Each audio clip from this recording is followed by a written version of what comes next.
The night my husband abandoned me, leaving me sobbing beneath the relentless rain, was the exact moment I mistakenly stepped into a car belonging to the city's most dangerous man. Ironically, it turned out to be the single greatest mistake of my life. The tempest raging outside was a perfect mirror to the utter chaos consuming my heart. I braced myself against the cold, unforgiving brick wall of St. Mary's Children's Hospital. The rain lashed the city, hammering down like a fusillade of bullets fired from an enraged sky. Every stinging drop was a cruel reminder of how completely my carefully constructed life had imploded in less than half an hour. My hands still vibrated with the residual adrenaline rush from saving 8-year-old Tommy Martinez. He had coded not once, but twice during his emergency appendectomy. I had spent the last 4 agonizing hours clutching his small, frail hand, watching the machines battle fiercely to keep the fragile thread of his life intact. Another exhausting double shift. Another precious child I had successfully yanked back from the precipice of death. And yet, another day David would undoubtedly dismiss as utterly meaningless simply because the work didn't generate the kind of income he believed mattered. Isabella, you need to understand priorities. His grating voice seemed to reverberate in my skull even now, harsh and brutally slicing through the frigid December wind.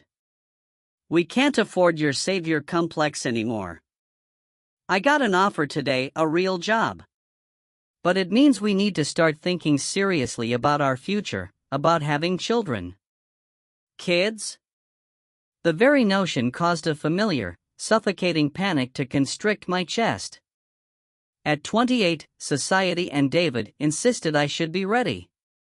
Most women my age were already mothers, seamlessly juggling professional lives and family with the effortless grace I admired in the parents of my patients. But whenever David raised the topic of children, my vision was consumed by the memory of my father walking out the door when I was 7, leaving behind nothing but hollow promises and a mother who never truly recovered. I'm not ready, David. You know why. His retort was swift and vicious. Your daddy issues aren't my problem anymore, Isabella. You either grow up and give me what I want, or I find someone who will. From there, the argument had rapidly spiraled out of control, our voices rising until nearby staff members started glancing our way nervously. That's when David had seized my arm, his fingers brutally digging into the soft flesh just above my elbow, a grip that promised ugly bruises. Maybe standing in the rain for a while will teach you to appreciate what you have at home. And then he was gone, tires squealing as he sped out of the hospital parking garage in his rusted Honda. He left me stranded barely 20 yards from our apartment building, with nothing but my handbag and thin surgical scrubs that offered zero protection against the fierce winter storm. I fumbled blindly for my phone, my fingers rapidly going numb from the cold as I attempted to summon an Uber. The screen flickered momentarily, once, twice, and then stubbornly went dark. Dead battery. Asterisk, of course. Damn it, I whispered into the wind, angrily shoving the useless device back into my pocket. The parking garage was almost deserted now, save for a few vehicles belonging to night shift workers who wouldn't be leaving for hours. I knew I could walk back inside and ask the hospital security for assistance. But the sheer humiliation of having to explain precisely why my husband had abandoned me felt infinitely worse than the risk of freezing to death. That's when my eyes caught sight of it, a sleek, black sedan idling silently near the exit ramp. Its hazard lights blinked with a steady, rhythmic pulse that seemed almost like a living heartbeat in the oppressive darkness. Through the rain-streaked windshield, I could just make out the dark silhouette of a person in the driver's seat. My Uber. It had to be. The impeccable timing felt like a miracle, it couldn't be anything else. I sprinted toward the car, my heels echoing sharply against the wet concrete, my canvas nurse's bag thudding against my hip. The rear passenger door yielded instantly, and I slid inside with an audible gasp of pure relief, profoundly grateful to be sheltered from the relentless storm, even if only for the brief ride home. Thank God, I breathed out, using the back of my hand to wipe streaming rain from my face. I thought you'd canceled the ride when I didn't answer my phone. The battery died and my husband. Asterisk, where the hell did you come from?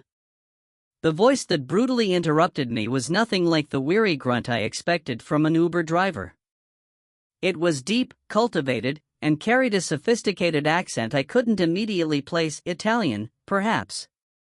It was a sound as rich as dark chocolate and somehow twice as dangerous. I instantly looked up and felt the floor drop out from under me. The man in the back seat was no driver. He was pressed tight against the far window, one hand clenched firmly to his side, where a dark, wet stain was blossoming rapidly across the pristine white fabric of an expensive dress shirt.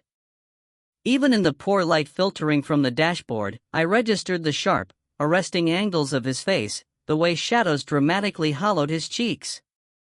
His hair was slicked back, black as the storm raging outside, exposing a broad forehead that suggested intelligence and ruthless command in equal measure.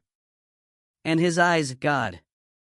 His eyes were the color of the winter sky just moments before a blizzard strikes, pale, icy gray-blue, and so intensely focused that they seemed to bore right through me, piercing forgotten defenses. "I'm sorry," I stammered, my hand scrambling immediately for the door handle. "I thought this was my ride. I'll just..." "Stay still." The command was delivered softly, yet carried the weight of absolute authority. "Marcus, drive." The actual driver, whom I hadn't even registered until that second, merely nodded once, instantly pulling the sedan away from the curb. I felt hopelessly trapped, suspended between sheer terror and an ingrained politeness, utterly unsure if I was being kidnapped or if this was just a horrifying case of mistaken identity. "Please," I pleaded, my voice thin. "I really need to get out. This is just a terrible misunderstanding." The stranger didn't respond immediately, instead studying me with those unnerving eyes. He took in my sodden scrubs, my visibly trembling hands, and the way I instinctively pressed myself against the door panel like a desperate, cornered animal. "Who left you out there?" The question was so abrupt and unexpected that I answered truthfully before my brain could process the danger. "My husband. He was teaching me a lesson." Something dark and acutely dangerous flickered in his icy gaze. "What kind of lesson requires abandoning a woman alone in a storm?" I wrapped my arms tightly around my body, painfully aware of how pathetic and defeated I must look. The kind that shows me exactly what I have to lose if I don't give him what he wants. And what does he want? Children. A family. Things I am simply not ready to give him. The words rushed out of me in an uncontrolled torrent. 3 years of stale marriage counseling and agonizingly buried resentment were suddenly flowing out like blood from an unstaunched wound. He thinks I'm somehow broken because I won't just snap my fingers and transform into his version of the perfect wife. The man remained silent for a long, heavy moment, his gaze still fixed on me with that deeply unsettling intensity. When he finally spoke again, his voice was softer, yet somehow even more commanding. "Some lessons are far more dangerous than others, Isabella." My blood instantly turned to ice water. "How do you know my name?" He offered no immediate reply. Instead, he subtly shifted his weight, and I caught a horrifying glimpse of what appeared to be a pistol holstered beneath his expensive jacket. The spreading stain on his shirt was unequivocally blood. And judging by the rigid tension in his posture, the wound was severe. "You're hurt," I stated, my medical training instantly overriding my paralyzing fear. "You need to get to a hospital immediately." "No hospitals." "But you're bleeding." "That looks like." I said no hospitals. The sheer, cold steel in his voice extinguished any further argument. "Marcus, take us home." "Sir, shouldn't we drop the lady off first?" "No." His pale eyes remained locked on mine, utterly unyielding. "I think Mrs. Parker and I have more to discuss." The fact that he knew my married name, Mrs. Parker, sent a fresh wave of blinding terror through my veins. This wasn't a random encounter. This man, whoever he was, had been expecting me, or at least someone associated with me. "Please," I whispered desperately. "I don't know what this is about, but I haven't done anything wrong. I'm just a nurse. I save children's lives. That's all I do." "Children's lives," he repeated the phrase thoughtfully, rolling it over his tongue as if it held some specific, private meaning for him. "Noble work. Thankless, I imagine. Especially when your husband doesn't appreciate your calling." It wasn't framed as a question, yet I found myself nodding reflexively anyway. "David thinks I should quit. Find something that pays better. Start a family instead of caring for other people's children." David Parker. The name, spoken by him, felt like an indictment. That dangerous knowledge was spreading, now focusing on the words, gambling debts. Money borrowed from people who don't forgive easily. My mouth went instantly dry. "How could you possibly know that?" He smiled then, a stark, chilling curve of his lips that contained absolutely no hint of kindness. "I make it my business to know everything about people who enter my world, Mrs. Parker. And whether you realize the magnitude of it or not, you just stepped directly into mine." The sedan smoothly turned onto a private road, flanked by towering iron gates and monitored by numerous security cameras. Through the blurred, rain-streaked windows, I could just discern the imposing outline of a massive house. It rose from the meticulously manicured grounds like a shadow from a Gothic novel. "Where are we going?" "Somewhere safe," he replied. "Somewhere we can continue this conversation without interruption. I need to get home. David will be worried." He offered another smile, this one even more predatory than the last. "I doubt that very much. But don't worry, Isabella. You are under my protection now." The car rolled to a silent stop in the center of a sweeping circular driveway. In that instant, I realized with bone-deep, terrible certainty that whatever life I'd had before this moment was definitively over. The naive woman who had climbed into this car was already gone, dissolved into the storm like rain hitting hot concrete. All that remained was the terrifying, exhilarating task of discovering who I was meant to become. The mansion's interior was an overwhelming testament to wealth that stretched far beyond my comprehension. As Marcus ushered me through an entrance hall large enough to house my entire apartment building, I couldn't stop myself from gaping at Renaissance paintings that looked authentic enough to belong in the Louvre. Massive crystal chandeliers cast a warm, golden light across marble floors so meticulously polished they reflected the room like mirrors. The air was perfumed with the rich, subtle scent of fresh orchids arranged in priceless Ming vases, an elegance I had only ever read about. My soaked surgical scrubs dripped ceaselessly onto the pristine floor, leaving a shameful trail of water that served as evidence of the storm I had barely escaped. Everything here whispered of absolute power, unforgiving control, and money, so much money that it felt obscene, especially contrasted against the cramped, ill-equipped hospital rooms where I fought daily to save children's lives using outdated machinery. "Isabella, please sit down." The man's voice came from behind me, and I turned to watch him move slowly, deliberately, toward an ornate, high-backed chair situated near a fireplace large enough to roast a whole animal.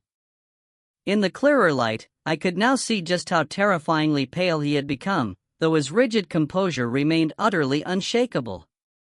"You need medical attention," I insisted, my ingrained professional instincts taking over despite the surreal danger surrounding me. "That wound is still actively bleeding." "I'm aware." He settled into the chair with a practiced, feline grace that nonetheless failed to completely mask his physical discomfort. "But first, we need to address your situation."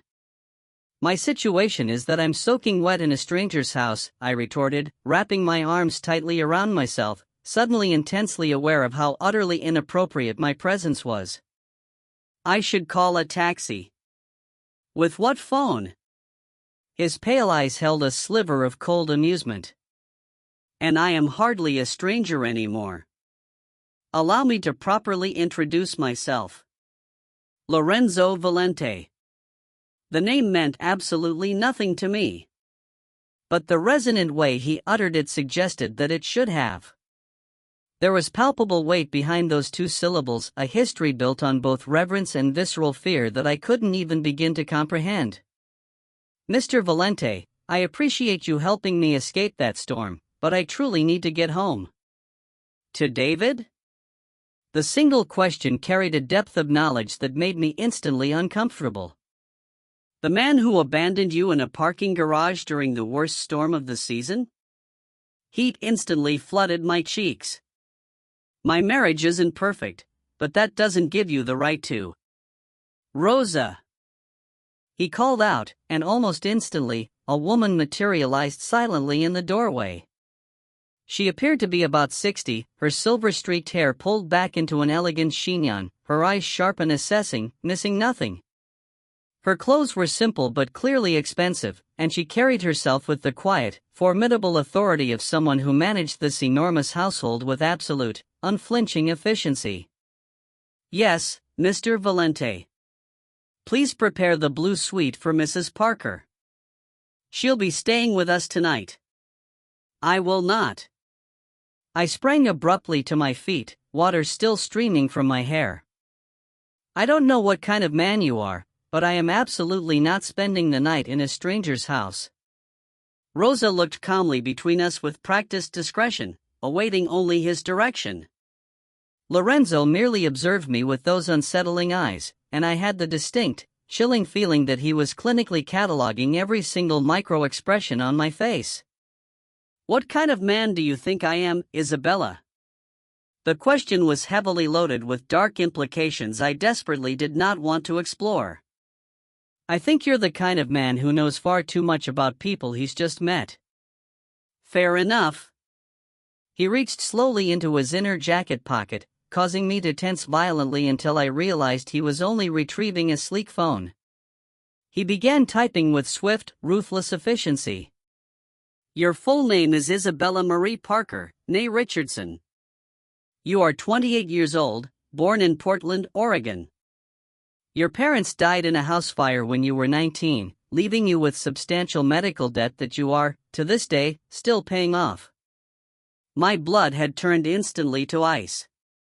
How could you possibly know that? You graduated summa cum laude from Oregon Health Sciences University with a bachelor's in nursing.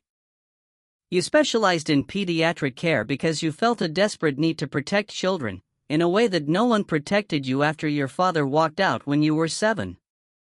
Stop. My voice emerged as nothing more than a ragged whisper. You married David Parker 3 years ago. He works construction when he can secure steady employment, but he possesses a gambling problem that has become progressively worse.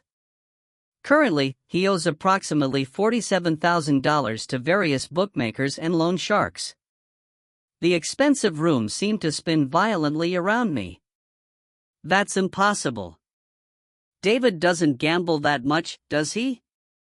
Lorenzo calmly set his phone aside and fixed me with those penetrating, unforgiving eyes. When was the last time you actually looked at your joint bank account, Isabella? I opened my mouth to provide a sharp answer, only to realize I couldn't. David insisted on handling all our finances. He claimed it was easier that way, saying I had enough stress at work without the burden of worrying about bills and budgets. I had trusted him, because trusting him was infinitely easier than confronting the horrifying possibility that I had married yet another man who would abandon me when life became difficult. You investigated me, the words came out accusatory, yet laced with a deep, bone-shaking fear. Why? I investigate everyone who enters my world. Lorenzo's expression remained perfectly neutral, but his tone held a faint, almost chilling gentleness. And whether you realize it or not, you entered my world the very moment you got into that car. I made a mistake. I thought you were my Uber driver. There are no mistakes in my line of work, only opportunities and consequences. He gestured dismissively toward Rosa, who had remained a silent sentinel throughout the exchange. The blue suite, please, and ask Marcus to bring Mrs. Parker's belongings from the car. I don't have any belongings, I protested quickly. Just my purse and the bag in the back seat, the one I brought from the hospital. My medical kit. In the surrounding chaos, I had completely forgotten that I was still clutching my trauma supplies. While many nurses left their kits at work, I had learned through harsh experience to keep my essential items with me. In pediatric emergencies, seconds mattered more than protocol. You really do need medical attention, I repeated, focusing on the rapidly spreading dark stain on his shirt. Let me help you. Why? The question seemed genuinely curious. You don't know me. For all you understand, I could be dangerous. Are you? A mere ghost of a smile touched the corners of his mouth. Very. Then why help me at all? Why not just drop me off somewhere and continue with whatever you were doing? Because, Isabella Parker, he said, rising from his chair with measured, careful deliberation. Your husband's staggering debts have made you a person of significant interest to some very unforgiving people. Whether you know it or not, you are already in grave danger. The words struck me like a physical blow. What kind of danger? The kind that doesn't ask politely for repayment. Lorenzo moved slightly closer, and I caught the sharp, expensive scent of his cologne, something masculine and potent that made my pulse quicken in a way I desperately didn't want to analyze. The kind that utilizes family members to encourage prompt payment. You're trying to scare me. I'm trying to save your life. His voice dropped to barely a whisper. Your husband borrowed money from people who consider breaking kneecaps a reasonable collection method. Do you truly think they won't use a pretty nurse to motivate him? My legs instantly felt weak beneath me. I collapsed back into the ornate chair, my mind reeling with the horrifying implications I had been too naive to ever consider. All those alleged late nights David claimed he was working extra shifts. All those secretive phone calls taken in the other room. All the times he had been evasive about money, about bills, about why we could never seem to get ahead despite 2 full-time incomes. How much does he really owe? I asked, my voice barely steady. More than he can pay. Lorenzo's expression was almost sympathetic. More than he will ever be able to pay without help. And you're offering to help?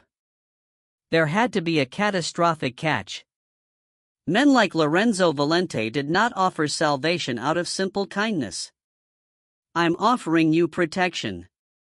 He extended his large hand toward me. Come, let's take care of this wound, and then we can discuss terms. Terms? I stared at his outstretched hand, knowing that accepting it would irrevocably change everything. Protection isn't free, Isabella. But I promise you, the price I'm asking is far more reasonable than what David's creditors will demand. I looked up into those pale, striking eyes and saw something that terrified me more than any verbal threat, a flicker of genuine, intense concern. This man, this dangerous stranger who knew the most intimate details of my life, actually seemed to care what happened to me.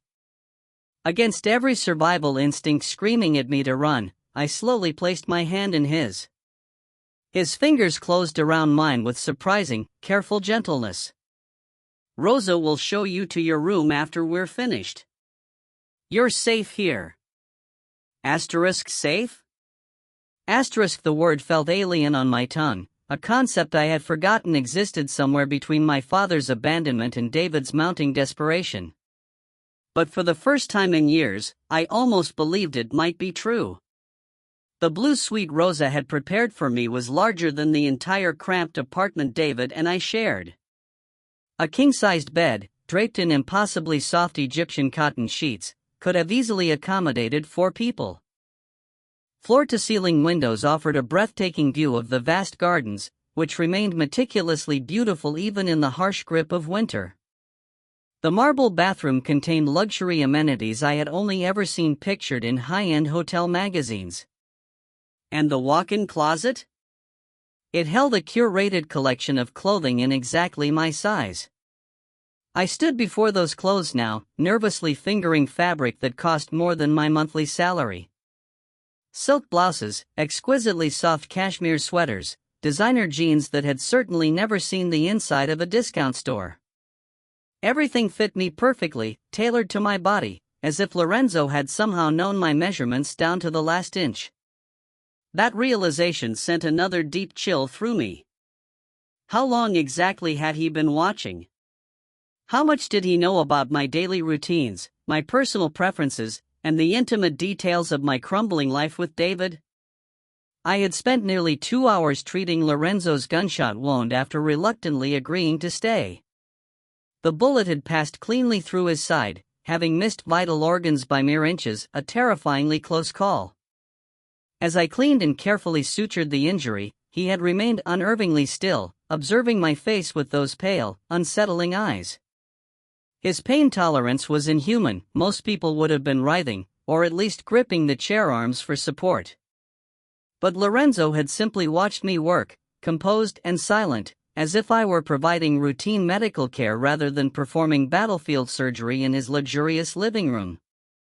"You have steady hands," he had noted once I finished the final stitch. "I work with children. Steady hands are a requirement. And yet you're trembling." I had been. Not from the strain of the medical procedure, I could suture wounds in my sleep, but from the profound, growing awareness that Lorenzo Valente was unlike any man I had ever encountered. There was a coiled, predatory quality to his stillness, a palpable danger in the way he seemed to anticipate my every thought and move. Now dressed in the borrowed clothes that fit unnervingly well, I tried desperately to process the conversation we'd had after the procedure. Lorenzo had explained, in terms that were both clinical and utterly terrifying, exactly how far David's gambling debt stretched, far beyond the $47,000 he initially mentioned. These were additional, ruinous loans from progressively more lethal sources, men who did not accept payment plans or listen to sob stories about sick children and medical bills. "Your husband owes money to Viktor Petrov," Lorenzo had stated flatly, settling back into his enormous chair as I cleaned my surgical instruments. "Do you know that name?" I had shaken my head, yet the syllables themselves made my skin prickle with dread. "Petrov runs the Russian interests in this city. Unlike more traditional organizations, his people do not believe in gradual escalation. They prefer to make definitive examples that discourage future problems." "What kind of examples?" "The kind that leave widows and orphans." The memory caused my hands to tremble again as I selected a cream-colored sweater from the closet. Everything about this situation screamed existential danger, yet strangely, I felt safer here than I had felt for months in my own home. When had I stopped feeling secure in my own marriage? When had David's increasingly erratic and selfish behavior become my normalized reality? My replacement phone, which Lorenzo had provided after mine died, suddenly buzzed with an incoming call. David's number flashed on the screen, and my stomach instantly clenched with familiar, sharp anxiety. "Hello? Where the hell are you?" His voice was sharp, a mix of sheer panic and rising anger. "I came home and you weren't here. Your phone was going straight to voicemail. My phone died. I'm staying somewhere safe tonight." "Safe? What's that supposed to mean? Safe from what?" The loaded question hung heavy between us, thick with implications I wasn't ready to voice. How could I possibly tell him I knew about the depths of his debt, about the monstrous people he'd borrowed from, about the fact that my life might be forfeit because of his reckless choices? "Safe from you," I said instead. "From arguments about children and priorities, and why I'm never enough the way I am. Isabella, come home. We can talk about this. Can we? Or will you just tell me again that my job doesn't matter?" I challenged him. That saving children's lives is less important than manufacturing babies. A heavy silence stretched between us. When David finally spoke again, his voice had taken on that manipulative, wheedling quality, a sound I had long since learned to recognize as sheer panic masking itself as tenderness. "I got a new job offer today," he announced. "Excellent money. We could finally afford to have kids, buy that house we always talked about." "What kind of job?" I pressed. "Pays that well without any relevant experience or education?" The pause that followed was significantly longer, thick with unspoken evasion. "It's legitimate, Isabella. I promise you," he insisted. "As legitimate as your gambling habit is? As legitimate as those hushed phone calls you take in the other room?" "I don't know what you're talking about." The denial was smooth, utterly effortless. Watching him lie so easily made me wonder about all the other untruths he had spun for me over the years. How many times had I passively accepted his excuses, simply because believing him felt easier than facing the ugly reality? "I can't do this anymore, David," I whispered, the exhaustion heavy in my throat. "I can't pretend everything is fine when it's clearly falling apart. Where are you staying? I'll come and get you." "No." The word shot out, sharper and colder than I had intended. "I need time to think." "Think about what?" "We're married, Isabella. You can't just disappear." "You left me in a parking garage during a storm," I countered fiercely. "If anyone disappeared first, it was you." I hung up before he could formulate a response, my hands trembling violently, fueled by adrenaline and a powerful surge of something that felt suspiciously like relief. For the first time in years, I had held my ground against David without offering an apology or retreating. A soft knock interrupted my tumultuous thoughts.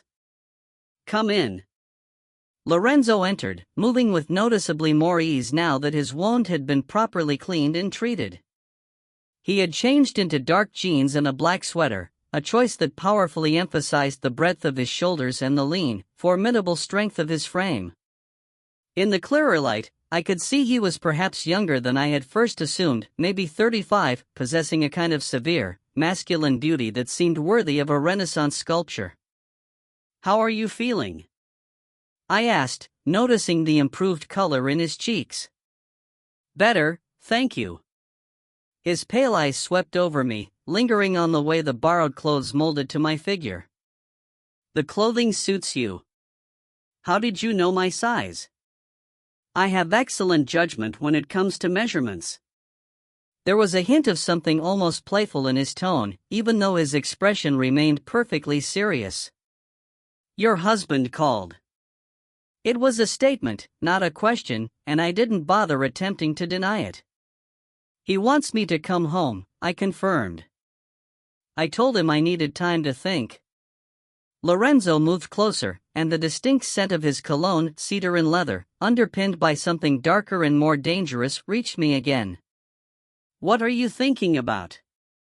he asked. Whether my marriage was already over before tonight, or if I've just finally admitted it to myself.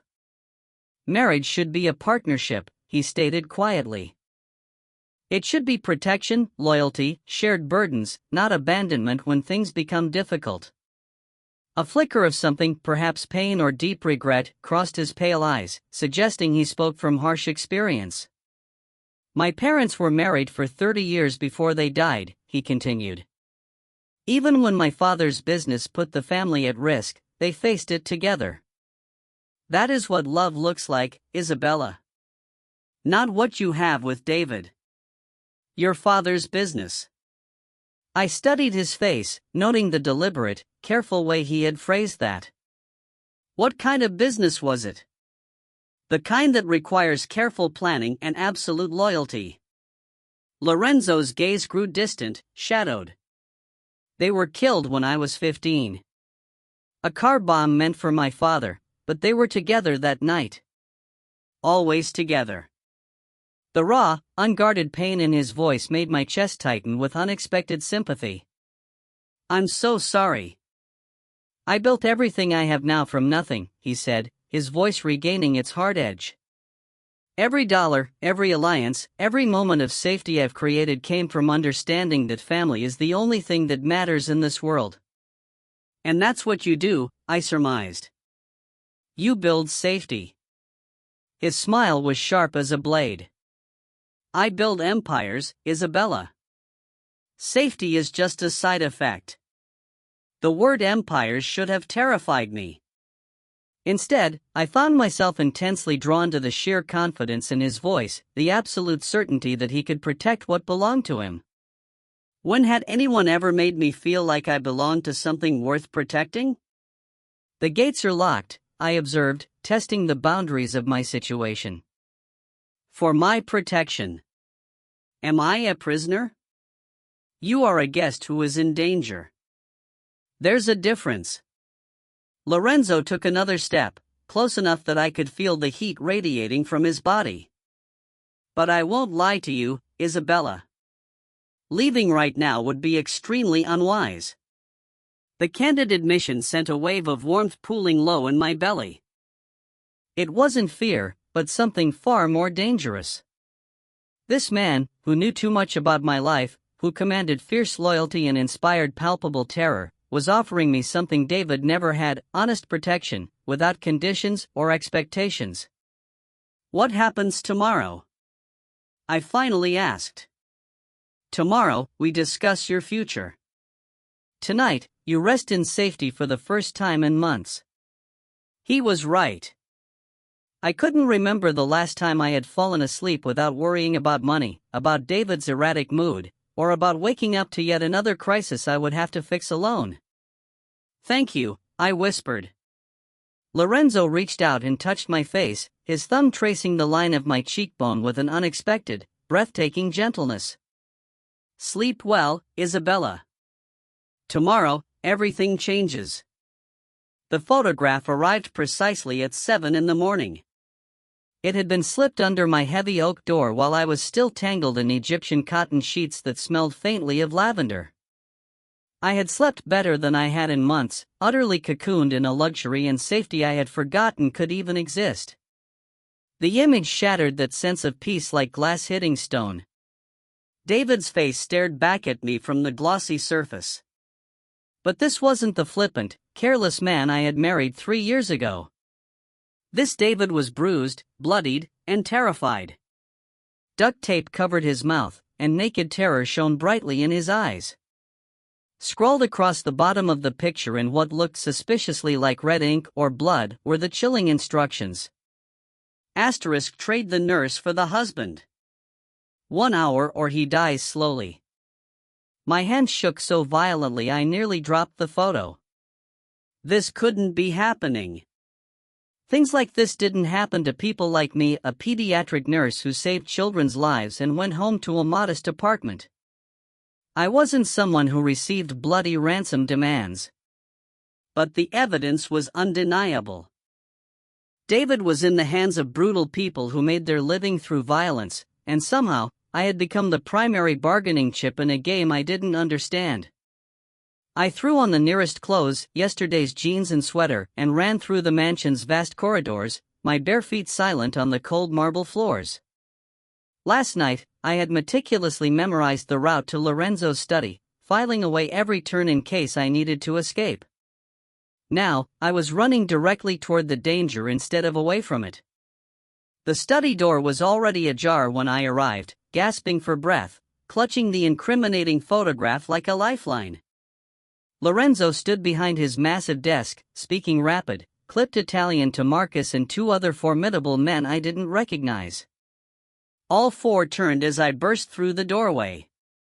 They have David, I choked out, holding up the photo immediately. Someone has my husband. Lorenzo's expression remained glacial, yet something intensely dangerous flickered in his pale eyes. He gestured sharply for the other men to leave, then moved around the desk to gently take the photograph from my trembling hands. Viktor Petrov, he identified after studying the image for only a moment. This is his work. The Russian you told me about. My voice sounded hollow, far away. The one David owes money to. Among others, yes. Lorenzo set the photo aside and fixed me with his penetrating stare. When did this arrive? Just now. It was under my door. I wrapped my arms around myself, suddenly cold despite the warmth of the room. They want to trade me for him. 1 hour. That is not going to happen. The certainty in his voice should have been comforting, yet it only magnified my rising panic. You don't understand. If I don't go, they'll kill him. If you do go, they will kill both of you. Lorenzo moved closer, his presence simultaneously threatening and strangely reassuring. This isn't about the money anymore, Isabella. This is about sending a message. What kind of message? That no one takes what belongs to me without consequences. The possessive pronoun struck me like a physical blow. I don't belong to you. His voice dropped to barely above a whisper. You are wearing my clothes, sleeping in my house, under my protection. You have seen my vulnerabilities, touched my blood, and entered my world. That creates bonds that do not break easily. I am married to another man. A man who gambled away your future and willingly put your life in danger, Lorenzo countered. He reached out and touched my face, his thumb tracing the sharp line of my jaw. A man who left you in a storm because you wouldn't give him children you weren't ready for. The gentle intimacy of the touch made my pulse quicken in ways I desperately didn't want to examine. This was wrong. I was frightened, married, and trapped between two dangerous men who both seemed to believe they had a claim on my existence. Yet, something about Lorenzo's proximity made rational thought nearly impossible. We have to help David, I insisted, fighting for logic. Whatever you think of him, he doesn't deserve to die because of gambling debts. And what about what you deserve, Isabella? Lorenzo's hand moved to cup the back of my neck, fingers tangling gently in my hair. When do you get to choose your own life instead of perpetually cleaning up other people's mistakes? The question cut deeper than I expected. When had I stopped making choices for myself? When had my entire existence become focused on managing David's problems, working double shifts to cover his losses, and pretending our marriage wasn't slowly suffocating me? I made a choice when I said my wedding vows. Vows to a man who breaks every promise he makes, Lorenzo challenged, stepping closer, close enough that I could see the distinct silver flecks embedded in his pale eyes. Vows to someone who would trade your safety for his own convenience. You don't know him like I do. I know he has never looked at you the way I am looking at you right now. The implication hung heavy between us. Lorenzo was right. David had never looked at me as if I were precious, irreplaceable, or worth protecting at any cost. Even in our early days, his attention had felt casual, distracted, as if I were merely a pleasant accessory to his real life. But this man, this dangerous stranger who commanded empires and inspired fear, looked at me as if I were the single most important thing in his world. The Russians won't negotiate, Lorenzo continued, his voice soft but implacable. This photograph is theater. They have already decided David's fate. Then we have to try something else, I pleaded, desperation making my voice crack. There has to be another way. There is. His thumb traced across my lower lip, and I felt heat stir low in my belly despite the gravity of our situation. But it requires you to trust me completely. What are you asking? Let me handle Viktor Petrov. Let me protect what is mine. And David will face the consequences of his choices. Lorenzo's expression hardened. As will everyone else who thought they could take from me without paying the price. Before I could formulate a response, the sound of gunfire erupted from somewhere deeper in the house. It wasn't the sharp crack of pistols, but the rapid, terrifying staccato of automatic weapons. Lorenzo immediately shoved me down behind the massive desk, his own gun materializing in his hand with practiced speed. "Stay down," he commanded, moving toward the window with fluid grace despite his recent injury. More gunshots followed, closer now, mixed with shouting in multiple languages and the sound of breaking glass from the floor below. "They're here," Lorenzo said grimly. Victor decided not to wait for your answer. "What do we do?" "We survive." He was already moving toward a segment of the wall I hadn't noticed before. It slid aside, revealing a dark, hidden passage.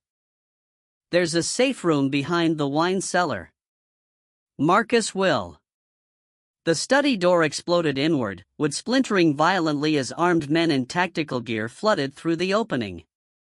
Lorenzo spun and fired twice, dropping the first two intruders before diving behind a heavy leather chair for cover.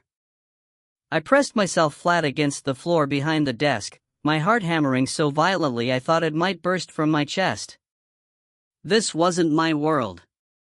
I saved children's lives in sterile hospital rooms. I didn't participate in firefights inside extravagant mansions. The air instantly filled with the acrid smell of gunpowder and the metallic tang of fresh blood, mixed with shouts in Russian and Italian.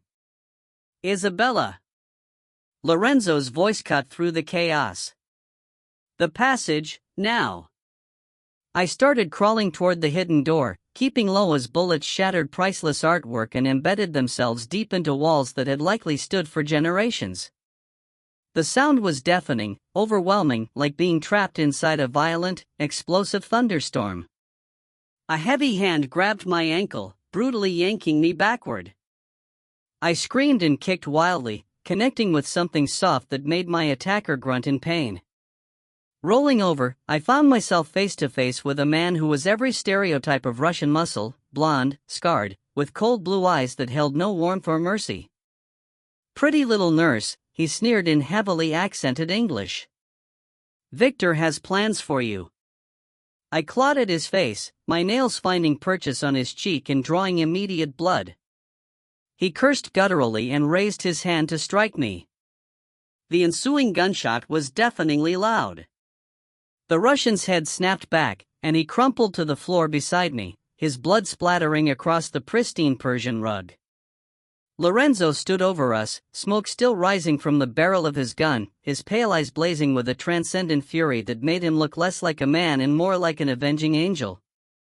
"No one touches what belongs to me," he snarled, extending his hand toward me. I took it without a second of hesitation, letting him pull me fiercely to my feet. In that moment, with death surrounding us and violence painting the air red, I realized something that should have terrified me. I wanted to belong to Lorenzo Valente more than I wanted to breathe. "Come," he said, guiding me into the hidden passage. "We have work to do."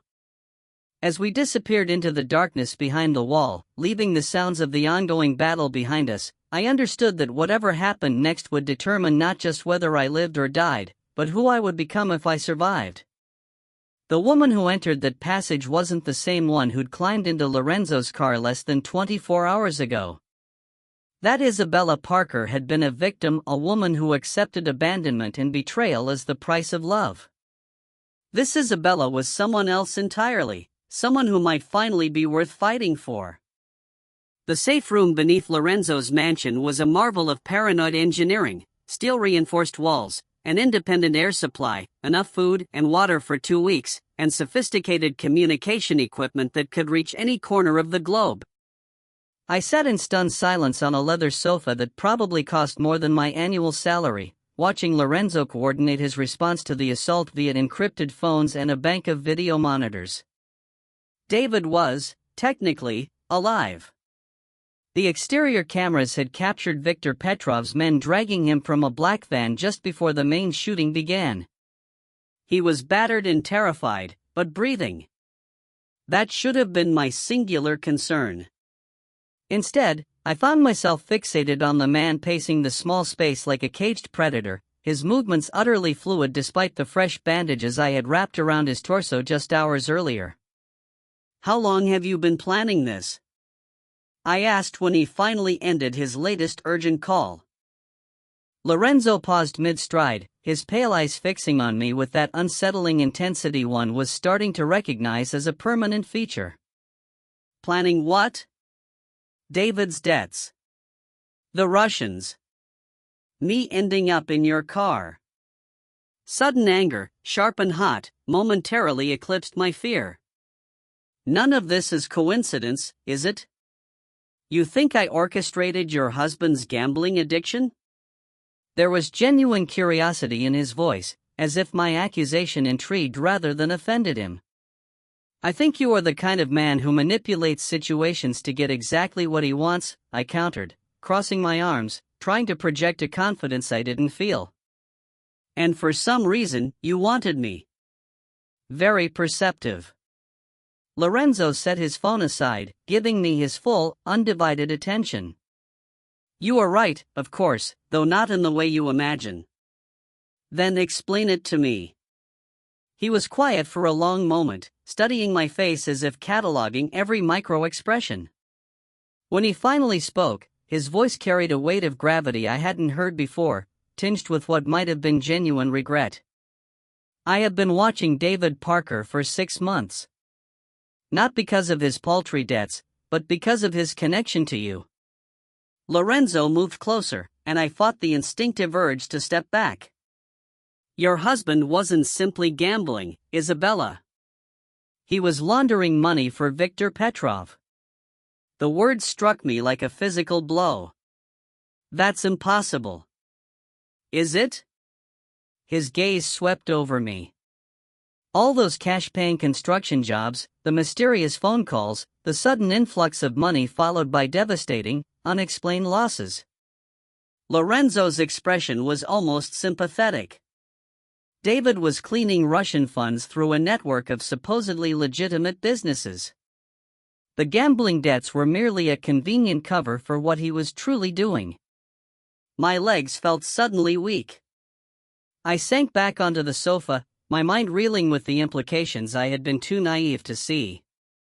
He was working for them? Among others, yes. David is what we call a useful idiot, someone who performs criminal work without understanding the larger picture. Lorenzo sat beside me, close enough that the scent of his cologne filled my senses. But useful idiots become liabilities when they start asking questions, or, worse, getting greedy. So Victor decided to eliminate him. Victor decided to use him as bait. David's real value wasn't his money laundering skills. It was his access to you. I stared at Lorenzo, feeling the final pieces of the puzzle click into place with sickening clarity. Me? Why would anyone want access to me? Because you work at St. Mary's Children's Hospital. Because you have access to medical records, patient information, surgical schedules. His voice dropped to barely above a whisper.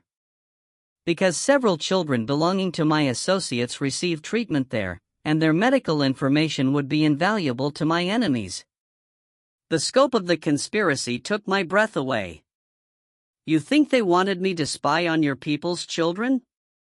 I think they wanted to use you as leverage against me, information about when certain patients would be most vulnerable, when security would be lightest. Lorenzo's jaw tightened. Victor has been trying to find weaknesses in my organization for years. What better way than through an innocent medical professional who wouldn't even realize they were being compromised? But I never gave anyone information about patients. I would never. I know. His voice softened unexpectedly. That's why I intervened. Intervened how? Even as I asked, I was beginning to grasp the dreadful answer. You manipulated David's debts. Made sure he owed more than he could ever pay. I encouraged his existing weaknesses, yes. Made sure his gambling losses mounted quickly enough that Victor would be forced to act. Lorenzo did not look away from my accusing stare. I needed Victor to reveal his hand before he could properly recruit you. The betrayal cut deeper than I expected. It wasn't just David's lies now, it was Lorenzo's cold, calculated manipulation. You used me as bait. I used you as bait to protect you. His hand moved toward mine, then stopped when I flinched away. If Victor had approached you, gradually gained your trust, convinced you that helping him would save your marriage or pay your bills, would you have refused? The honest answer terrified me. 3 months ago, desperate and exhausted, I might have been vulnerable to exactly that kind of psychological leverage. You don't know that. Don't I? Lorenzo's pale eyes seemed to look straight through me. You've been cleaning up David's messes for 3 years. Working double shifts to cover his losses, pretending your marriage wasn't slowly killing you because leaving seemed harder than staying. Each word was a surgical strike against the emotional defenses I had spent years building. That doesn't give you the right to manipulate my entire life. No, he agreed quietly. It doesn't. But it gave me the responsibility to protect you from people who would have destroyed you without a second thought. By destroying my husband instead? By giving you the chance to finally see who David really was, before it was too late. Lorenzo stood and moved to one of the monitors, where grainy security footage showed Victor's men positioning themselves around the mansion's perimeter. The question now is what you want to do with that knowledge. I stared at his broad back, emotions warring inside me like competing storms, anger at his manipulation, fear for David's safety, and underneath it all, a terrible, dizzying gratitude that someone had finally told me the unfiltered truth about my marriage. What are my options? You can continue pretending David is worth saving. Go home, clean up this mess, and spend the rest of your life wondering when the next crisis will hit. Lorenzo turned to face me, and I saw a rare vulnerability in his expression. Or you can accept that some situations cannot be fixed, only escaped. And if I choose escape, what then? Then you stay here under my protection, and we figure out how to build something better than what you are leaving behind. The offer hung between us like a bridge over dangerous water. Crossing it would mean abandoning everything I thought I wanted, everything I had tried to build with David. But staying on this side meant returning to a life that had been slowly suffocating me for years. I need to know David is safe first, I said finally. Lorenzo nodded, as if he had expected nothing less. We'll get him back. But Isabella, he began, pausing as he searched for the precise words. Do not mistake this rescue for reconciliation. Some bridges are utterly destroyed, and attempting to rebuild them now would only invite further destruction. The harsh echoes of gunfire from the floors above had finally ceased, replaced by the quiet, assured sounds of low voices and measured footsteps, the confirmation that Lorenzo's men had secured the perimeter. They would soon have to abandon this steel-reinforced subterranean haven and ascend to confront the next phase of the conflict. My thoughts wrestled with the image of David, terrified, likely brutalized, in Victor's clutches. Then, I considered the 3 years of our marriage, a fragile edifice built entirely on deception and carefully curated lies. I contrasted the timid woman who had stepped into Lorenzo's car just 48 hours prior with the nascent warrior emerging within me, here in this reinforced bunker beneath the mansion of a man who collected criminal empires the way others collected fine art. When this is finally over, I stated, my voice low but firm, I want the truth. Every single, unvarnished detail.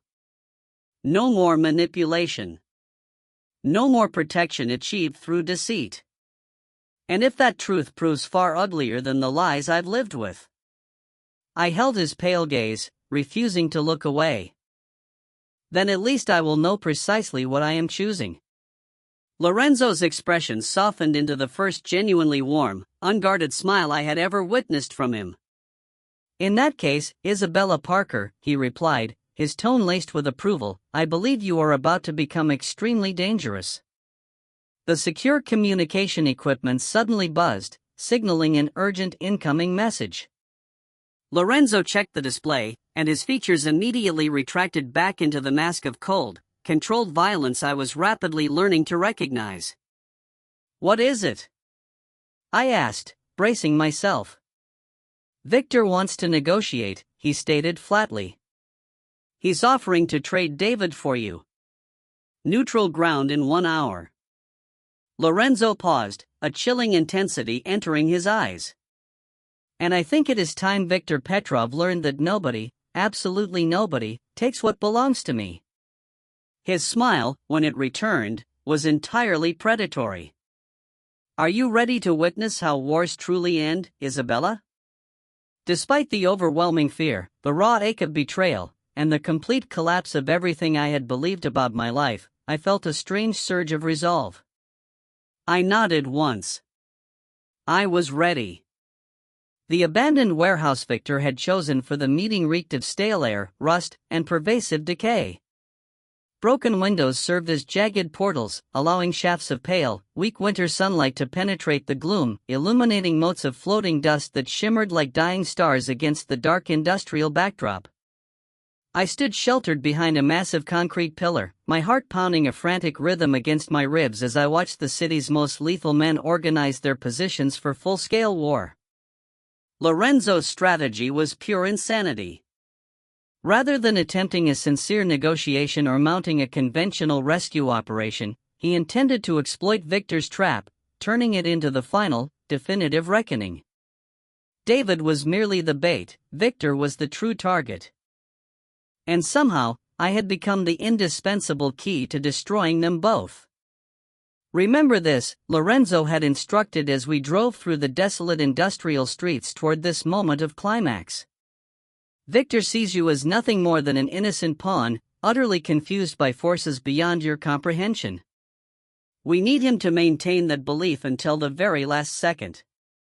Now, watching Viktor Petrov emerge from the cavernous shadows, with David stumbling pitifully beside him, his mouth sealed with duct tape, his hands lashed behind his back, his eyes wide and vacant with pure terror, I genuinely questioned if I was still the innocent everyone assumed.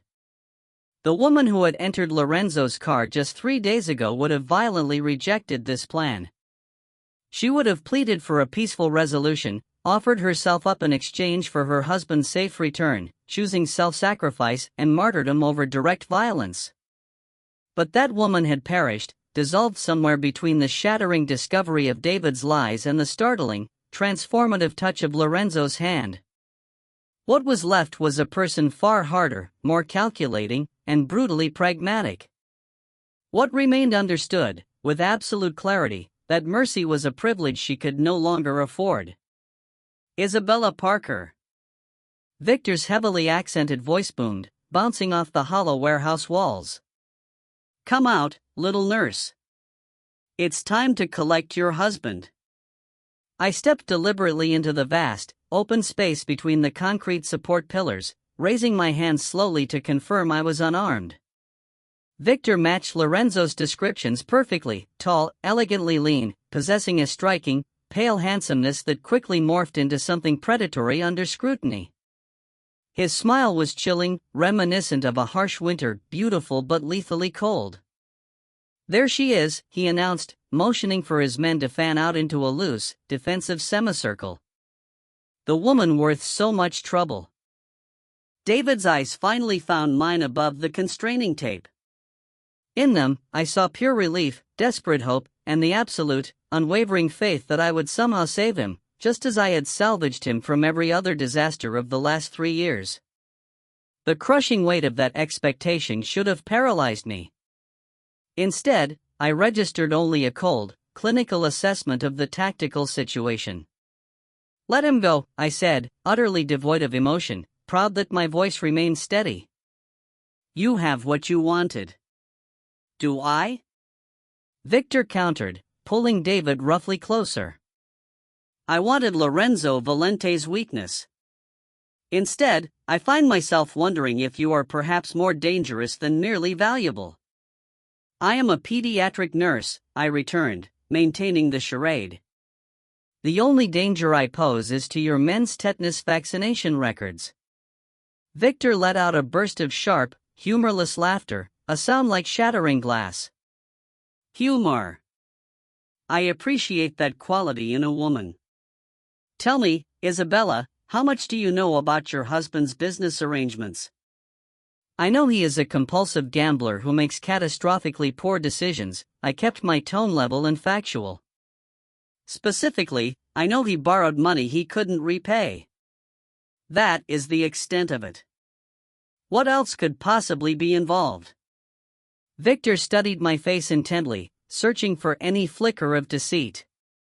Behind him, high up in the rafters and upper levels, I could just perceive the silent movement of Lorenzo's soldiers, creeping like shadows. Marcus was hunkered down behind an overturned shipping container, his rifle sight already centered on Victor. At least 2 other flanking teams had secured the eastern side, all awaiting the signal. Your husband was laundering money for my organization, Victor revealed, his voice casual. Quite successfully, in fact, until his addiction rendered him completely unreliable. I forced my face to register appropriate shock, widening my eyes and taking a slight, calculated step back. Money laundering? David couldn't handle that kind of business. He knows nothing about it. Then how do you explain the $47,000 in cash we located hidden in your apartment? A genuine, icy dread pierced through me. There had been a massive amount of cash hidden in our home, and I had been utterly oblivious. How many layers of secrets had David stacked beneath our marriage? How many fundamental lies had I accepted without question? I didn't know, I whispered. Of course, you didn't, Victor scoffed, his smile widening into a triumphant leer. Lorenzo chose well when he decided to claim you. A woman who only sees what she desperately wishes to see, who asks no difficult questions, who diligently cleans up messes without ever demanding accountability. Perfect for a man in his position. Lorenzo did not claim me, I retorted. I am married to David. Are you married to a man who used you as collateral? Who systematically sold information about your own hospital to finance his personal debts? Victor glanced toward David, whose expression had swiftly transformed from hopeful expectation to deep, self-loathing shame. Did you know your husband provided the patient schedules for the children of 3 of Lorenzo's top associates? Exact surgery dates, projected recovery periods, designated visiting hours. The sheer depth of the betrayal struck me with the force of a physical blow. David hadn't merely been a money launderer. He had been an informant, trading high-value information that could have resulted in the assassination or kidnapping of innocent children, children I might have been treating, children whose hands I might have held as they prepared for surgery, children I comforted when they cried for their parents. You're lying, I whispered, though the hollow sound of my own voice confirmed the truth. Ask him yourself. Victor roughly tore the duct tape from David's mouth, eliciting a painful, muffled cry. Isabella, David croaked, his voice raw and desperate. I am so sorry. I never, ever meant for any of this to happen. They claimed they just needed schedules, harmless logistical information. I didn't know they were planning to hurt anyone. You gave them children's medical information. My voice came out chillingly flat, devoid of any measurable emotion. I had debts. Serious debts, David pleaded, tears welling in his eyes. These people don't accept payment plans. I thought if I just helped them with some minor details, they would forgive what I owed. Minor details, I repeated the phrase, tasting the foreign, poisonous sound of the words. A child's surgery schedule is a minor detail. Nothing happened. No one got hurt. David insisted wildly. Only because Lorenzo stopped you. The final, horrifying pieces of the puzzle clicked into place, forming a picture so depraved it was almost incomprehensible. He discovered what you were doing and ensured Victor couldn't utilize that information. Victor's smug smile faltered slightly. He had clearly anticipated my shock transforming into forgiveness, or at least pity for my husband's distress. Instead, I was staring at David as if he were something toxic I had accidentally contaminated myself with. Isabella, please, David begged. I love you. I know I made mistakes, but we can fix this. We can start over. Start over? I let out a sharp, incredulous laugh that echoed unsettlingly in the cavernous warehouse. You mean like we started over after the gambling? After the endless lies about working late? After you left me during the storm because I refused to bear children you could endanger? I would never hurt a child, he protested, shaking his head desperately. You already did, I countered instantly. The moment you sold their private information, you wounded every child in that hospital. I took a deliberate step closer, and David physically flinched, a reaction that confirmed everything. How much were you paid for each surgery schedule, David? What is the current market rate for a 10-year-old's recovery timeline? Victor watched the interaction with palpable unease. This was not the standard script for interrogations. Victims were supposed to embrace their loved ones, not systematically dismantle them with chilling, surgical logic. Enough, he snapped, raising his sidearm slightly. This domestic drama is touching, but I have business to conclude. Isabella, you will come with me. Your husband will remain here as insurance against Lorenzo's inevitable retaliation. No, I replied, the single word simple and final. No. Victor's eyebrows shot up. I don't believe you fully comprehend your position here, nurse. I understand it perfectly, I assured him. I stared directly into his pale eyes, ensuring he saw the ruthless calculation behind mine. You require me alive to control Lorenzo, but you also need David alive to control me. That means neither of you possesses the absolute power you think you do. It was at that exact moment that Lorenzo Valente stepped silently out of the heavy shadows directly behind Victor, his silenced weapon already pressed firmly against the Russian's skull. Actually, Lorenzo said conversationally, his voice low and rich, I possess all the power I require.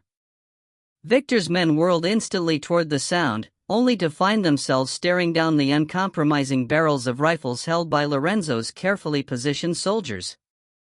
Marcus, alone, had covered 3 distinct angles, and I counted at least 5 additional weapons sighting in on the Russians from dozens of concealed vantage points throughout the structure. The trap had sprung. Isabella, Lorenzo continued, his gaze never leaving Victor. Step away from your husband. I complied without a flicker of hesitation, moving toward Lorenzo's position with measured, steady steps. The instant I was safely clear, Marcus's initial, precise shot dropped Victor's second-in-command. The man fell like a lead weight, his body hitting the concrete floor with a sickening thud, a dark pool of blood immediately blossoming around him. Now then, Lorenzo stated, pressing the muzzle harder against Victor's head, let us discuss the parameters of your surrender. Despite the lethal pressure on his skull, Victor began to laugh, a short, ragged sound. You think you've won? You think killing me will end this conflict? I think killing you sends an undeniable message to anyone else who might contemplate targeting what belongs to me, Lorenzo countered smoothly. And what about him? Victor nodded toward David, who was now openly convulsing with muffled sobs. What message does keeping him alive send? Lorenzo's pale eyes flickered briefly to mine, posing the unvoiced, critical question. What fate did I demand for the man who had betrayed not only our marriage but also the innocent children entrusted to my professional care? I looked at David then, truly seeing him. I saw not the husband I had married, but a pitiful, selfish stranger who prioritized easy money over innocent lives, who had exploited my compassion as a buffer for his own ingrained cowardice. A man who, fundamentally, would make the exact same decision again if given the opportunity. David made his choice, I stated quietly, the conviction absolute. Now, he lives with the consequences. Lorenzo's smile was sharp and cutting, like a winter wind. You heard the lady, Victor. Some bridges are utterly burned. The subsequent gunshot was surprisingly muted in the vast emptiness of the warehouse. Viktor Petrov collapsed instantly, a marionette with its strings cut. His bitter war with the Valente family finally concluded. David screamed hysterically through his restraints, but I registered nothing. I watched the man who had endangered children bleed out onto the concrete and felt no remorse. This was not murder, this was justice.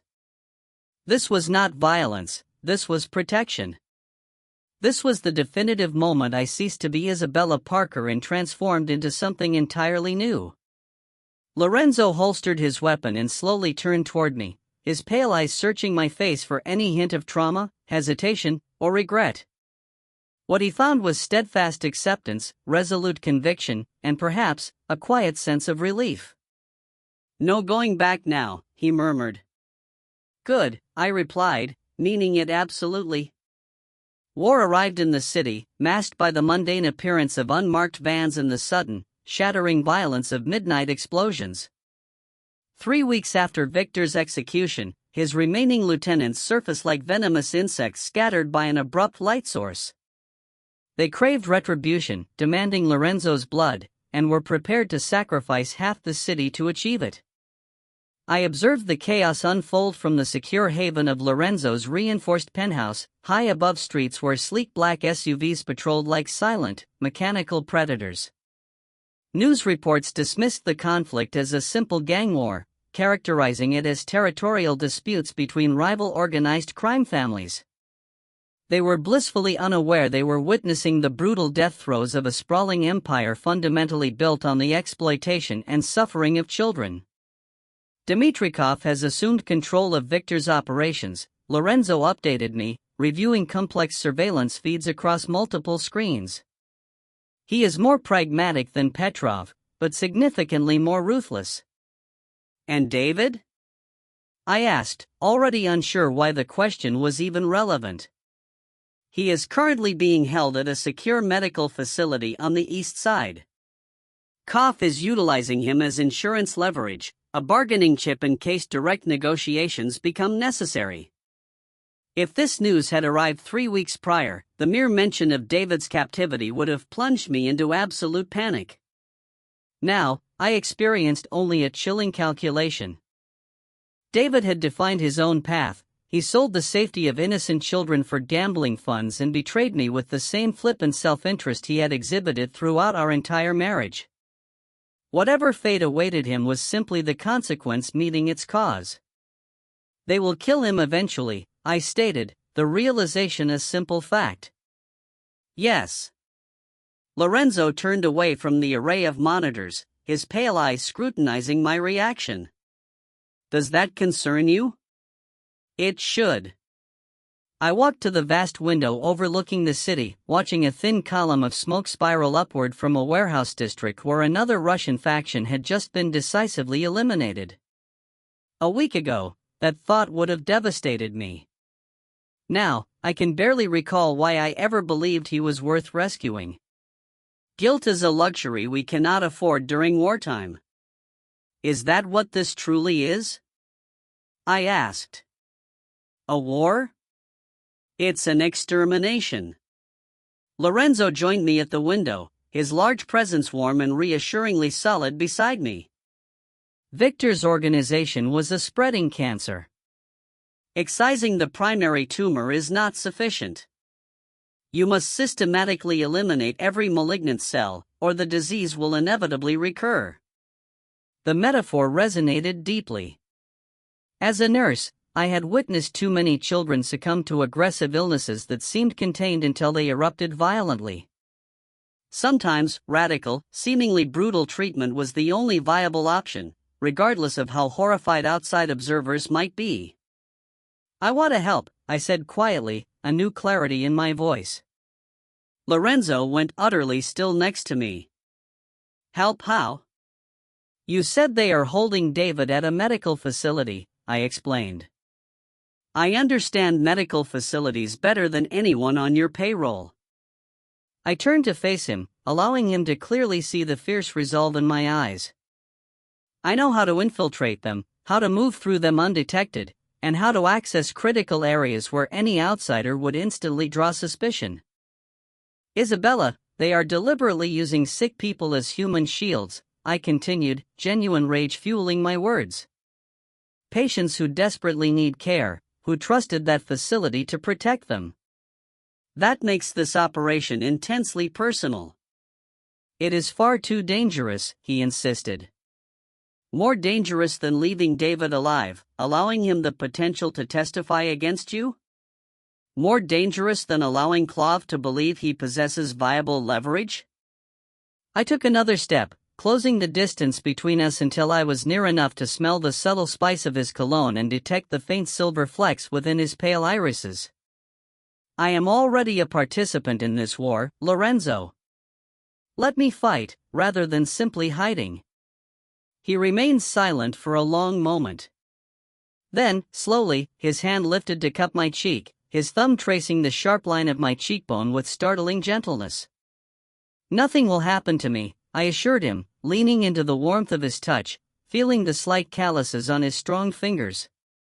I am too valuable alive, remember? And far too dangerous to underestimate.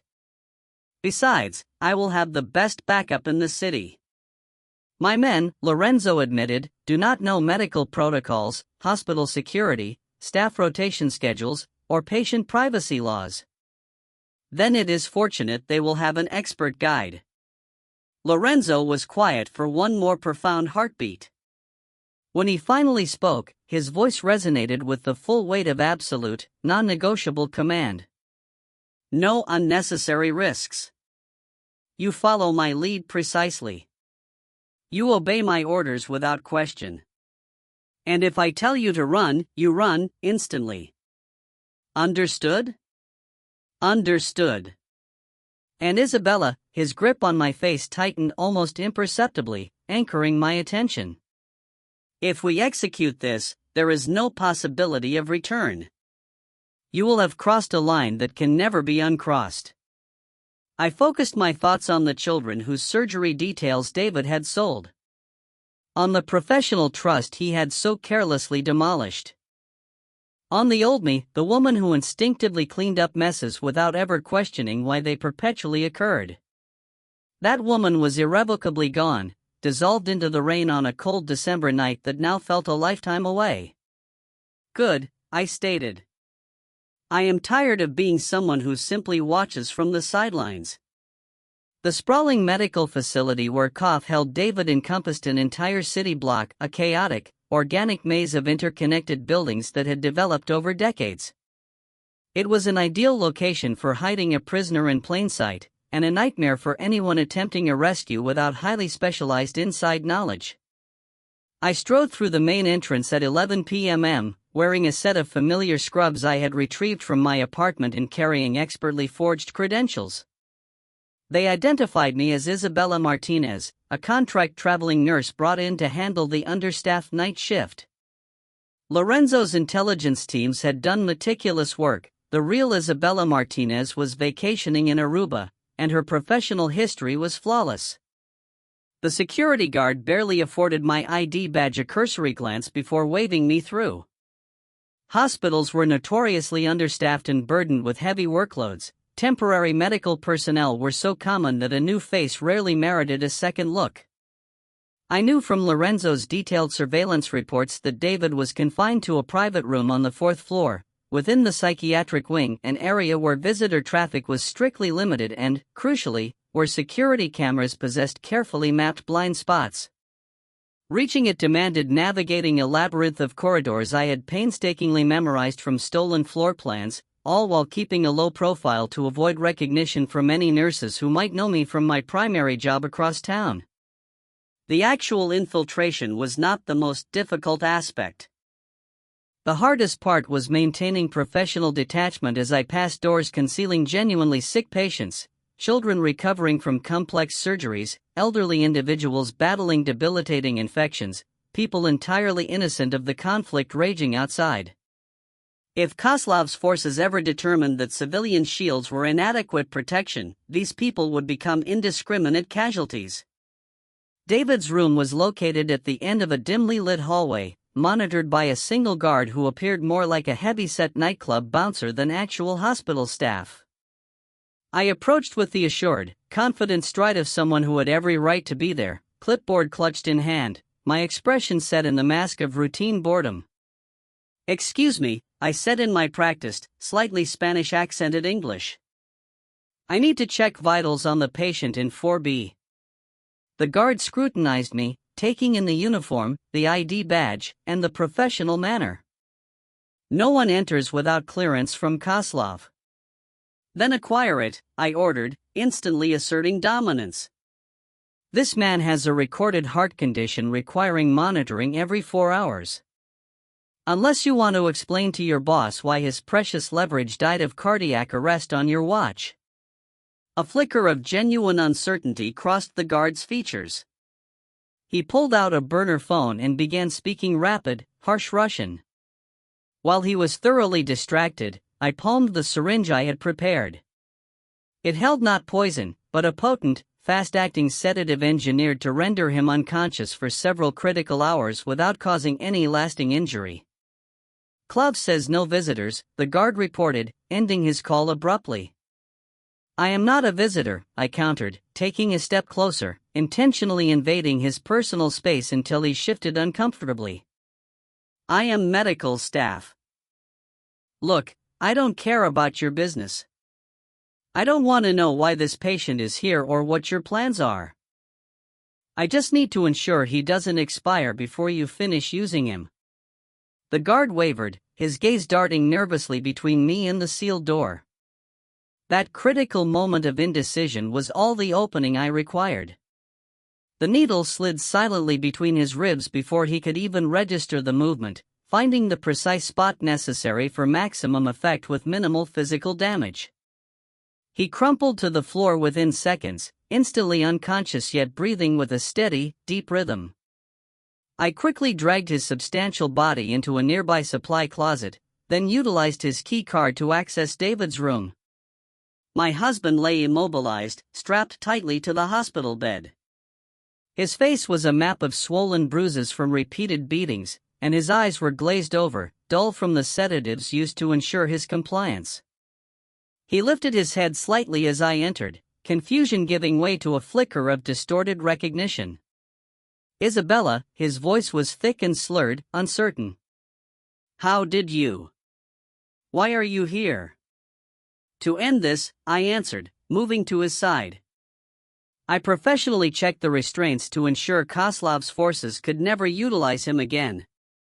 "Utilize me?" David's struggling eyes tried to focus on my face. "I don't understand." "I know." I prepared a second syringe. This one contained a different, lethal compound, a custom substance I had synthesized from Lorenzo's sophisticated medical cache, designed to induce cardiac arrest without leaving obvious forensic traces. "You never truly understood the consequences of your choices." Recognition, sharp and terrifying, finally broke through the drug haze as his eyes landed on the needle. "Isabella, please. I'm your husband. I love you." "You sold information about children, David," I countered, my voice flat. "Children I might have been treating, children whose hands I was supposed to hold as they faced surgery." I found a vein in his arm with the practiced ease of years of nursing. "You weaponized my entire profession against innocence. I was desperate. I never meant. You meant to take the easy way out," I finished for him. "You meant to let other people pay for your mistakes." The needle slid home smoothly, delivering its contents with the same ease that David had always betrayed those who trusted him. His eyes widened in final horror as the drug took hold, his body arching violently against the straps as his heart surged into a lethal, desperate rhythm, then faltered. "Isabella, please." I watched the man I had married die, feeling only a profound, cold relief that he could never endanger another child. When his heart finally stopped, I closed his eyes gently and meticulously smoothed the blanket around his body. To any subsequent observer, it would perfectly mimic a death by natural cardiac arrest, brought on by extreme stress and poor health. The building's fire alarm began to wail precisely as I exited the room, perfectly on schedule. Lorenzo's team had detonated controlled charges in the building's basement, initiating the required chaos and evacuation protocols necessary to cover my extraction. Amidst the confusion of frantic staff running emergency codes and patients being wheeled hurriedly out of their rooms, one temporary traveling nurse vanishing into the night would be completely overlooked. I rendezvoused with Lorenzo 6 blocks away, in a dimly lit, subterranean parking garage. His pale eyes immediately scanned my face, searching intently for any residual signs of trauma, guilt, or regret. What met his gaze was not fear or regret, but the quiet, deep satisfaction of a woman who had finally ceased sweeping up the debris of others' lives and, instead, begun solving problems with true permanence. "It's done," I stated, pulling off the blood-soaked gloves and dropping them into the heavy-duty disposal bag he offered. "Any complications?" "None. Claude just lost his primary source of leverage, and the city has lost a man who risked the lives of children for his gambling debts." I glanced back toward the facility, where the flashing lights of arriving emergency vehicles were responding to the staged fire alarm. "Justice served," I affirmed internally. Lorenzo immediately pulled me into his embrace, his powerful arms wrapping around me with proprietary relief. Welcome to the family business, Isabella. I looked up at him, tilting my face, finally ready to seize what I desired rather than settle for what I believed I deserved. It was long overdue. This kiss was unlike any before, it lacked tenderness or inquiry. It was a declaration claiming me, possessing me, marking me as his own in a bond that transcended mere protection or circumstance. I met his mouth with commensurate hunger, finally acknowledging the truth I had resisted since that stormy first night in his car. I belonged utterly to Lorenzo Valente. And tonight, I had proven myself worthy of belonging to something so profoundly powerful. The agonizing war for my soul was over. My true life was just beginning. 6 months after David's death, I stood paralyzed in the lavish bathroom of Lorenzo's penthouse, staring down at 2 unmistakable pink lines on a pregnancy test, a signal that everything was about to change. My hands trembled as I carefully placed the plastic stick onto the marble counter, my mind frantically cycling through implications I was utterly unprepared to confront. Outside, the city lay sprawling beneath us, resembling a conquered kingdom. Since Victor's swift elimination, Lorenzo's empire had expanded exponentially. The remaining Russian operations had either been absorbed entirely or surgically destroyed, their territories efficiently redistributed among families who were now eager to acknowledge Valente supremacy. What began as a brutal, unpredictable war for control had systematically consolidated into absolute power, and I had been an integral participant in every stage of that transformation. The woman who had sought refuge in Lorenzo's car just 7 months prior would have been utterly horrified by the person I had become. Isabella Parker had been yielding, prone to forgiveness, content to accept small, meager crumbs of affection in exchange for maintaining the fragile illusion of normalcy. She clung to naive beliefs in redemption, second chances, and the inherent goodness of people who, time and again, proved her utterly wrong. Isabella Valente, however, was a force of nature entirely different. "Isabella." Lorenzo's voice drifted in from the bedroom, imbued with a warmth and deep contentment I had never heard from him before our wedding, 3 months earlier. "Rosa wants to know if you have any preferences for dinner tonight." Our wedding. The memory still had the power to stop my breath. It was nothing like the clinical courthouse ceremony I'd endured with David, but a spectacle fit for Renaissance royalty. 500 guests witnessed the ceremony in a massive Italian cathedral. My gown was designed specifically for my form. I wore diamonds that captured the light like imprisoned stars. I had walked down an aisle lined with white roses toward a man who gazed at me as if I were the tangible answer to prayers he had never dared speak aloud. Yet, it was the reception that truly solidified my transformation. When Lorenzo formally introduced me to his world as La Regina, the Queen, every single person in that expansive room had bowed their heads in genuine, solemn respect. Not merely because I had married their boss, but because I had definitively proven myself worthy of the title. Whatever Rosa thinks is best, I called back, my attention fixated on the small plastic stick. Asterisk 2 pink lines, positive, pregnant with Lorenzo's child. The bathroom door opened softly, and my husband stood framed in the doorway, already dressed for the evening in tailored charcoal slacks and a black shirt that showcased the formidable breadth of his shoulders. 6 months of marriage had only deepened his beauty to me, making him feel more essential than the air I breathed. His pale eyes instantly fixed on the pregnancy test lying on the marble counter. For a single, frozen heartbeat, his expression went completely blank. Then, something profound and blazing ignited in those depths, like light catching on a winter sky. It was so intense it stole the strength from my legs. Isabella, my name was a rough, barely audible whisper. Are you? Yes. I turned fully to face him, allowing him to see the mixture of overwhelming wonder and sudden terror battling in my expression. We're having a baby. Lorenzo crossed the room in 2 blindingly swift strides, pulling me tightly against him with hands that visibly trembled. He buried his face in my hair, and I felt the powerful shudder that ran through his imposing frame. I'm probably 6 weeks along, maybe 7. I pulled back slightly to meet his gaze. Are you? Are we ready for this? Lorenzo's answering smile was incandescent, instantly transforming his features from dangerously severe to utterly devastating. I've been ready since the night I found you in my car. This admission tightened my chest with overwhelming emotion. You have? I knew you were different. Special. The exact kind of woman who belonged standing beside me, not shrinking behind me. His hands moved to frame my face with exquisite care.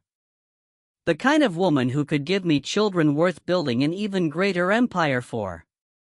And if those children eventually ask questions about how mommy and daddy met, or what we do for work.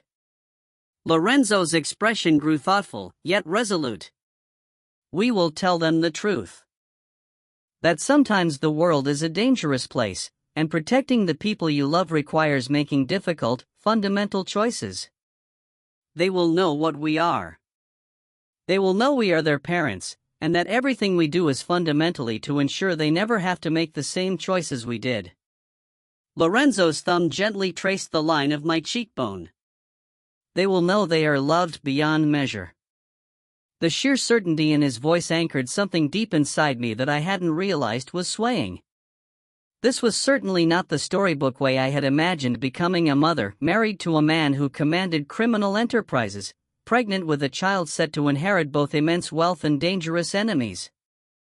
Yet, standing secure in Lorenzo's arms, feeling the strength and sheer protection he radiated like physical heat, I couldn't conceive of wanting any other future. 2 years from now, I stated suddenly. What? He asked. I smiled, imagining our impending future with sudden, crystalline clarity. Ask me in 2 years if I regret any of this. Ask me if I miss the woman who climbed into your car that night. And what will you tell me then? I will tell you that Isabella Parker died in the storm, and Isabella Valente was born from her ashes. I rose onto my toes to kiss him, channeling all my love and unshakable certainty into that single connection. That she was reborn into something infinitely more powerful. Exactly 2 years later, I stood in the nursery of our new estate, a sprawling, fortress-like mansion outside the city designed to give our children ample space to run and a private army of guards to keep them secure. I held our 6-month-old son, Marco, while watching our 15-month-old daughter, Lucia, take tentative, wobbly steps across the plush carpet. Lucia possessed Lorenzo's distinctive pale eyes and my own stubborn chin. Marco, named for the man who had become like family to both of us, had my coloring but his father's unervingly intense stare. Both were perfect, thriving, and blissfully unaware that their parents' love story had commenced with violence and been sealed with blood. Lorenzo appeared in the doorway, still wearing his business suit, though his tie was loosened and his sleeves were rolled up. He had spent the day in rigorous meetings, restructuring our legitimate enterprises to provide cleaner, sustainable income streams for future generations. The Valente Foundation now operated 12 state-of-the-art hospitals across 3 states, all specializing in world-class pediatric care. My background had proven invaluable in designing programs that genuinely helped children, instead of merely exploiting their misfortune. "How was your day?"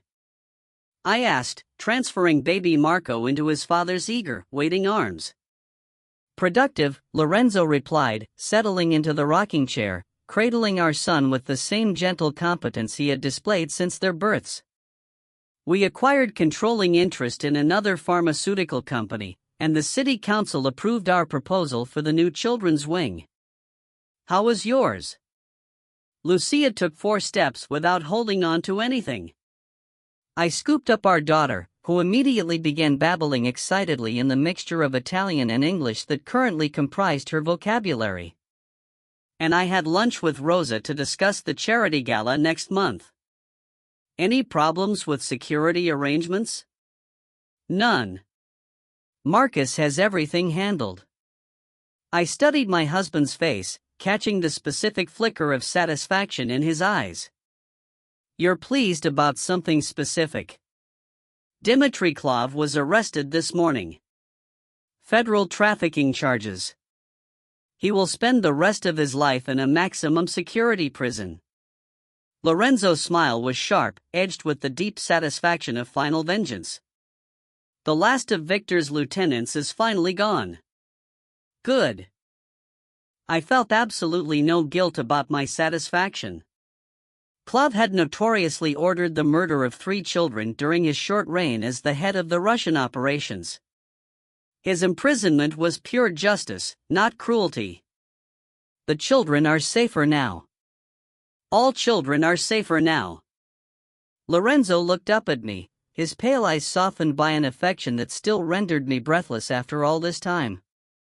"Do you ever regret it? Any of it?"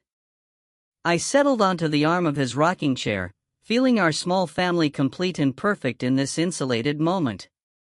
Outside, highly trained security teams patrolled grounds that stretched for acres in every direction. Downstairs, Rosa was preparing dinner using fresh ingredients sourced from the expansive organic garden we'd installed last spring. Beyond the estate walls, a city that was largely at peace prospered under the protection of a man who had mastered the art of channeling calculated violence into definitive justice. "I regret nothing," I said, meaning it with every fiber of my being. "The woman who married David Parker wanted safety at any cost. The woman who chose you wanted something worth fighting for. And what was that?" I looked at our children. At the man who had given me a love I never knew was possible. At the life we had painstakingly built from the ashes of my former self. Everything we have right now. Lorenzo reached up to cup my face, his thumb tracing the familiar line of my cheekbone. "I love you, Isabella Valente. And I love you, Lorenzo Valente, far more than I ever loved the woman I used to be." That evening, after our children were finally asleep and the massive house had settled into a profound, peaceful quiet, I stood once again at a window overlooking a city we had helped forge. This time, Lorenzo's arms were wrapped around me from behind, his large hands resting protectively over the faint curve where our 3rd child was just beginning to grow. "What are you thinking about?" he murmured against my hair. "That storm," I said softly. "The night everything changed. Do you wish it had never happened?" I leaned back into his solid warmth, watching the millions of lights twinkle across our dominion like earthbound stars. "I wish it had happened sooner." Lorenzo's laughter rumbled deep in his chest, vibrating warmly against my back. "Bloodthirsty queen." "You're bloodthirsty queen," I corrected, turning in his arms to face the man who had transformed my life in ways I was still only beginning to discover. "Forever." "Forever," he agreed, sealing the promise with a kiss that tasted of victory, of sweet vindication, and of a love story that had been worth every single dangerous step we had taken to reach this moment. Outside, the rain began to fall. It was not the punishing, desperate storm that had first driven me into Lorenzo's car, but gentle, nourishing drops that promised to water the gardens where our children would play tomorrow. Protected and cherished beyond measure. The woman who had been left sobbing and abandoned in a dirty parking garage was gone forever. In her place stood Isabella Valente, the queen of an empire built on fiercely held loyalty and transformative love, the mother of children who would never know abandonment or betrayal. I was exactly where I belonged, and I would never allow anyone to take this life from me again. I turned my gaze toward the expansive window, allowing the brilliant, unfiltered morning sunlight to bathe the room and illuminate the meticulously kept gardens below. The turbulent chapters of the past were definitively closed. This moment marked not just a new beginning, but a fully realized life, a sovereign territory I had claimed through pain and resilience. Every vital element I had ever searched for, love, loyalty, safety, and purpose, was consolidated right here, within these walls, within this family. I closed my eyes, not in resignation, but in profound gratitude, drawing in a slow, steady breath that felt heavy with assurance and stability. This profound sense of quietude, this absolute, unshakable peace, was my true, ultimate victory. It was the legacy I would build, and the shield I would forever wield.